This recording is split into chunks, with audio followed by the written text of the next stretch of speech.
ઉમરેઠની પ્રગતિ international સ્કૂલમાં તારીખ 27/12/2025ને શનિવારના રોજ એન્યુઅલ ડે ઉજવવામાં આવ્યો, જેનું નામ ઉત્થાન રાખવામાં આવ્યું હતું.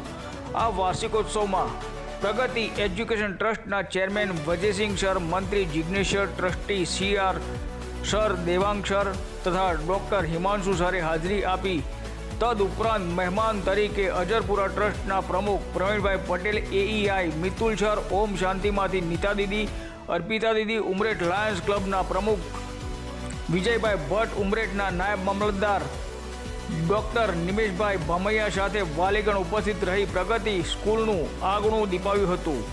આ વાર્ષિકોત્સવનું નામ પ્રારંભથી જ પ્રગતિ સુધી ઉત્થાન નામ ગુજરાતી માધ્યમના મિશાલી મેડમે આપ્યું હતું તથા પ્રારંભથી પ્રગતિ સુધીની થીમ અંગ્રેજી માધ્યમના આચાર્ય દેવેન્દ્ર સરે તૈયાર કરાવી હતી. આ થીમમાં અવાજ રેકોર્ડિંગ મિશાલી મેડમ અને દેવેન્દ્ર સરે કર્યું હતું. સાથે KG વિભાગના આચાર્ય પલક મેડમ અને શિક્ષકો આ થીમના નાટ્ય અભિનય કર્યો હતો. સાથે ડાન્સ શિક્ષક જીતુભાઈએ ડાન્સ પ્રેક્ટિસ કરાવી હતી. રિપોર્ટર અરવિંદ રાવલ, આણંદ.